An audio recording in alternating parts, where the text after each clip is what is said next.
नर्मदे हर। नर्मदा परिक्रमा एक विलक्षण अनुभूति के 94वें पर्व में मैं डॉक्टर सुरुचि अग्निहोत्री नाइक आप सभी का स्वागत करती हूँ। पिछले पर्व में मैंने आपको एक बंजारन की कथा सुनाई थी। उसके बाद इस पर्व में कुछ ऐसा हुआ जिसकी हमें ज़रूरत पड़ने वाली थी। बाबा के हाथ में किसी ने एक कागज़ रख दिया और कहा, आपको इसकी ज़रूरत पड़ने वाली है। हम उस व्यक्ति को नहीं जानते थे। उसने कागज़ रखा है बाबा के हाथ में, ये भी हम नहीं जानते थे। होता ये है ना, कई बार परिक्रमा वासियों को चाय पीने के लिए कोई दक्षिणा दे जाता है तो वो चुपके से हाथ में रख जाता है, ऐसे हाथ पकड़ के ऐसे दे जाता है। कई बार लोग दिखा के भी देते हैं, बोलते हैं ये रख लो बाबा जी 20 रुपये, और ये भी एक तरीका है। हुआ ये कि हम कुकरामठ से आगे आने लगे। डिंडोरी की तरफ हम चल रहे थे। डिंडोरी अभी थोड़ा दूर था, लेकिन शाम तक हम पहुंच सकते थे। तो एक किराना दुकान थी, वहाँ हमें चाय के लिए बुलाया गया। वहाँ हम बैठे, थोड़ी देर चाय पानी हुआ। वहीं से हमने बच्चों के लिए टॉफ़ीज़ भी खरीदी, और वहीं पे एक काला सांवला सा लड़का आया और वो हमसे बातें करने लगा, कहाँ से हो, कब परिक्रमा उठाई है। और जाते जाते, जैसे मैंने कहा, उसने बाबा जी के हाथ में बंद मुट्ठी में एक कागज़ का टुकड़ा थमा दिया और वो चला गया। जाते जाते कह गया, बाबा जी इसकी आपको ज़रूरत पड़ने वाली है। अब पहले तो ये सुन के हमें लगा कि इसमें कोई बड़ी नोट होगी और उसने कहा होगा शायद पैसे की ज़रूरत पड़ने वाली है, तो ये पैसे आपके लिए, पता नहीं क्यों। लेकिन जब हम वहाँ से निकले तो बाबा जी ने देखा हाथ में कि क्या दक्षिणा है भाई, क्या है। ऐसा खोल कर तो एक कागज़ का टुकड़ा था और जिस पर एक फ़ोन नंबर लिखा था और नीचे लिखा था कृष्णा। अच्छा, जाते जाते हुआ ये, कई बार लोग ऐसा करते हैं कि बाबा जी माता जी आपके साथ एक फ़ोटो खींच लूँ, और हम भी मना नहीं करते। तो उसने हमारी फ़ोटो भी खींच ली थी और लिखा था कृष्णा, एक फ़ोन नंबर लिखा था, और फिर लिखा था उसमें कि आपको नर्मदा माँ करे इस फ़ोन नंबर की ज़रूरत ना पड़े, लेकिन अगर ज़रूरत पड़ती है तो ज़रूर फ़ोन कीजिएगा, कृष्णा। थोड़ा सा अलग लगा। ठीक है भाई, हमने वो नंबर संभाल के रख दिया। हम आगे आगे चलने लगे, डिंडोरी तक आए।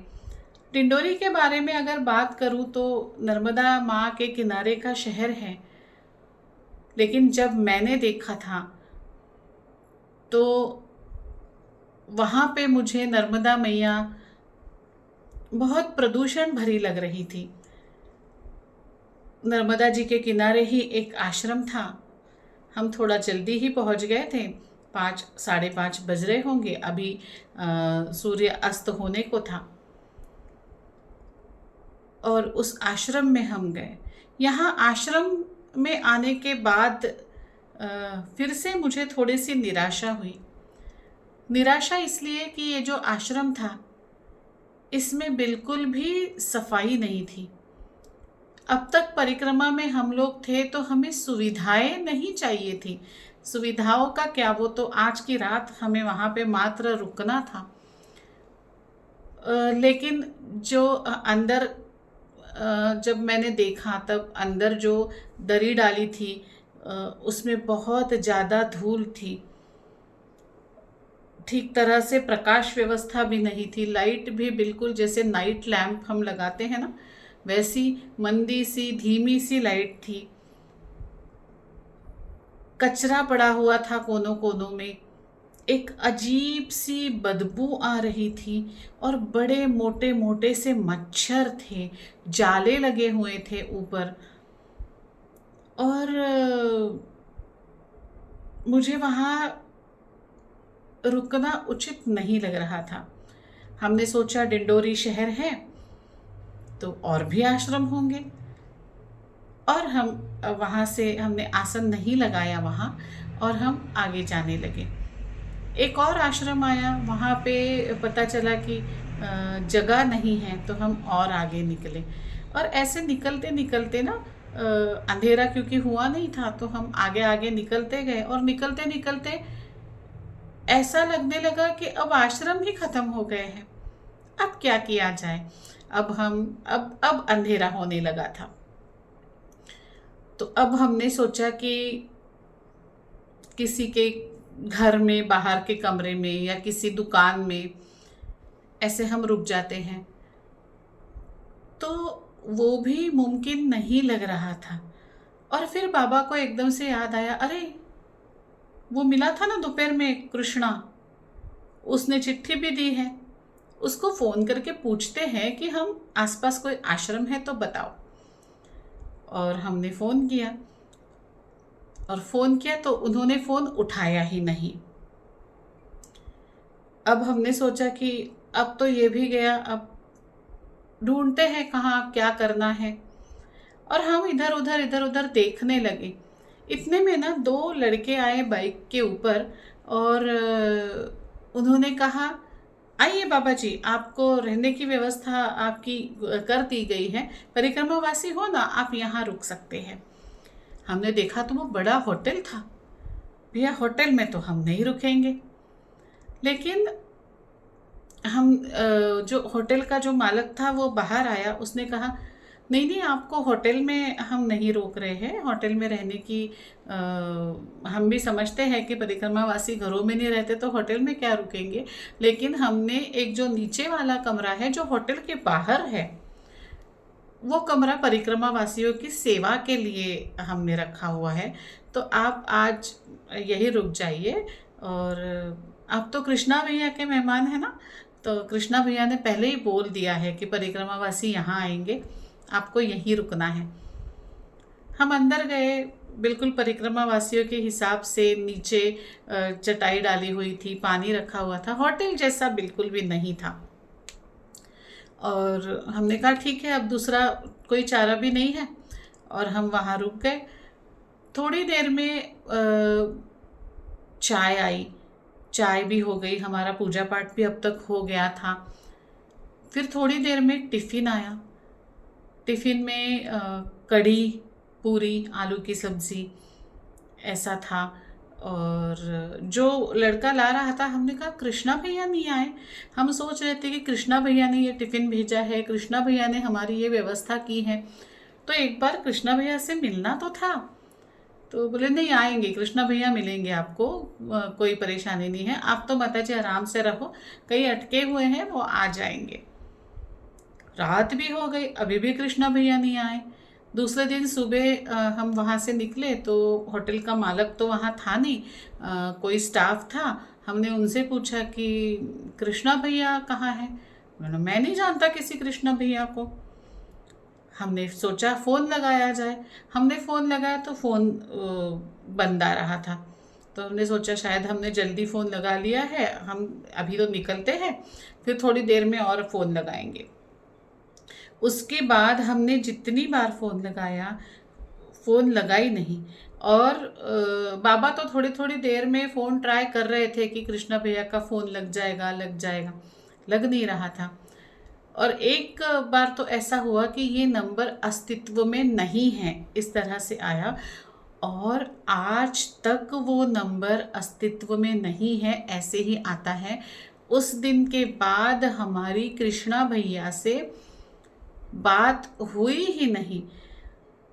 लेकिन फिर हम सोचने लगे कि जो दो लड़के हमारे पास आए थे, उनको कैसे पता कि हम ही दोनों हैं जिनके हाथों कृष्णा भैया ने चिट्ठी लिखी हुई है। तब समझ में आया कि कृष्णा भैया ने जाते जाते हमारे साथ एक फ़ोटो खिंचवाई थी। शायद उस फोटो पर से ही वो जो दो लड़के थे उन्होंने हमें पहचान लिया था। होटल वालों के पास भी वो फोटो थी, क्योंकि उन्होंने कहा था कि आप कृष्णा भैया के मेहमान हो। कैसी सेवा करके कृष्णा भैया चले गए, और उन्हें कैसे पता चला कि हमें आज उनकी आवश्यकता पड़ने वाली है। ये तो ऐसा प्रश्न है जिसका उत्तर आज तक नहीं मिला है। लेकिन हाँ, उन्हें बराबर पता चला कि शायद हम आश्रम में नहीं रहेंगे। उन्हें बराबर पता चला कि उसके बाद शायद हमें आश्रम नहीं मिलेगा। उसके बाद हमारी व्यवस्था भी हो गई, लेकिन कृष्णा भैया सामने नहीं आए तो नहीं आए। वो क्यों नहीं आए? उनसे फिर से मुलाकात क्यों नहीं हो पाई? उनका नंबर अस्तित्व में नहीं है, क्यों आया? ये सारे सवाल हम मैया जी पर छोड़ देते हैं। लेकिन एक ज़रूर, कृष्णा भैया के रूप में मैया जी ने उन्हें ज़रूर बताया था कि आज इनको तुम्हारी आवश्यकता पड़ने वाली है। और वही चिट्ठी, बिल्कुल ऐसे ही शब्द उसमें लिखे हुए थे, आपको इसकी आवश्यकता ना पड़े तो बहुत अच्छा, लेकिन पड़ती हैं तो फ़ोन ज़रूर कीजिएगा। फ़ोन नंबर और कृष्णा। है ना अनोखी बात? ऐसी अनोखी बातें परिक्रमा में होती रहती हैं। डिंडोरी से हम आगे चले। डिंडोरी से आगे निकले तो किसलपुर मार्ग होते होते हम सक्का की तरफ आने लगे। ये जो रास्ता है ये बड़ा पहाड़ियों वाला रास्ता है। मतलब रास्ते पर भी चलते चलते ऐसी चढ़ाई ऐसी और ऐसी उतरती हुई दिखाई देती है। धूप तेज़ थी और यहाँ पे एक भी पेड़ नहीं था कि जिसके नीचे धूप के समय हम विश्राम कर सके। खेत ही खेत, खेत ही खेत मात्र थे और ऊपर कहीं गांव दिख रहा था। हम चलते जा रहे थे, चलते जा रहे थे। बहुत देर बाद एक छोटा सा ढाबा मिला। उस ढाबे पर हम थोड़ी देर विश्राम करने के लिए बैठे तो ढाबे वाले ने हमें कढ़ी और पकोड़े हमारे लिए हमारा बालभोग करवाया। पैसे तो उसने लिए नहीं।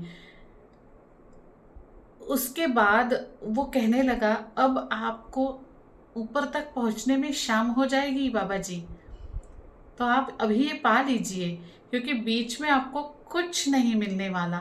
ना जो हैंडपंप होता है वो नहीं है, ना कोई ढाबा है, ना कोई घर है। अब जो सीधा है वो ऊपर हिल टॉप पे है और वहाँ से उतर के आपको सक्का की तरफ जाना है। तो हमने भी बाल भोग अच्छे से किया था। सुबह 7:30-8 बजे का समय होगा जब हम बाल भोग करके वहाँ से निकले थे। जैसे उसने कहा वैसे 1:30 बजे तक, 1:30-2 बजे तक कुछ भी नहीं मिला। भोजन प्रसादी नहीं, आश्रम नहीं, पेड़ नहीं, कुछ भी नहीं। और धूप इतनी तेज कि पसीना पसीना हो रहा था। पानी भी हम बड़ा संभाल संभाल के पी रहे थे कि थोड़ा बहुत बचा रहे इमरजेंसी में। इस तरह से एक पेड़ मिला जो बहुत घना तो नहीं था, लेकिन थोड़ी सी छांव थी। लेकिन पेड़ के नीचे दूसरा एक कांटों से भरा पेड़ था। हमने वो कांटों से भरा पेड़ ऐसा बाजू किया, उसमें अपनी अपनी बैग रखी और बैग का सहारा लेकर के थोड़ी सी एक बैग ऐसी आड़ी रखी और एक बैग ऐसी थोड़ी सी छांव की, सिर कम से कम छांव में आए। इस तरह से हमने ये बनाई। और एक जो लुंगी थी वो उस पेड़ के ऊपर डाल के छोटा सा छाव जैसा हमने बनाया और उसके नीचे हम थोड़ी देर विश्राम कर रहे थे कि अब यही सही, अब चलना नहीं हो रहा है, अब विश्राम करेंगे और 4-5 बजे जब धूप थोड़ी सी कम हो जाएगी तब हम आगे निकलेंगे। हवा अच्छी चल रही थी तो गर्मी तो इतनी नहीं लग रही थी हवा के कारण, लेकिन टेम्परेचर ज़्यादा ही था। ऐसे में पानी की भी कमी थी। लग रहा था कि कुछ तो ऐसा चाहिए जो पानी हमारे शरीर में रोक के रख पाए। क्योंकि मैं थोड़ी सी मेडिकल बैकग्राउंड वाली हूँ तो ये समझ रहा था कि लू लगना पानी की कमी के कारण हो सकता है और उसका परिणाम भी बड़ा तीव्र होता है। लेकिन क्या कर सकते थे, कुछ कर ही नहीं सकते थे।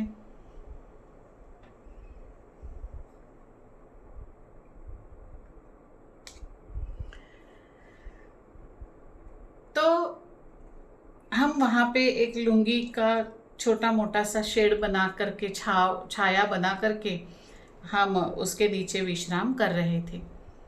रास्ते से गाड़ियाँ आती जाती जा रही थी। एक गाड़ी वाला आकर के रुका। उसके पास थोड़ा सा पानी था। उसने वो पानी हमें दिया। कहने लगा, आपको छोड़ दूँ ऊपर? हमने कहा, नहीं, हम पैदल परिक्रमावासी हैं, तो हम पैदल ही जाएंगे। तो उसने कहा, ठीक है, मैं देखता हूँ, कुछ अगर आपके भोजन प्रसादी हो गई है। हमने कहा, नहीं, अब ऊपर जाके ही भोजन प्रसादी करेंगे। तो उसने कहा, मैं देखता हूँ, आता हूँ थोड़ी देर में, या कुछ व्यवस्था करता हूँ। और वो चला गया।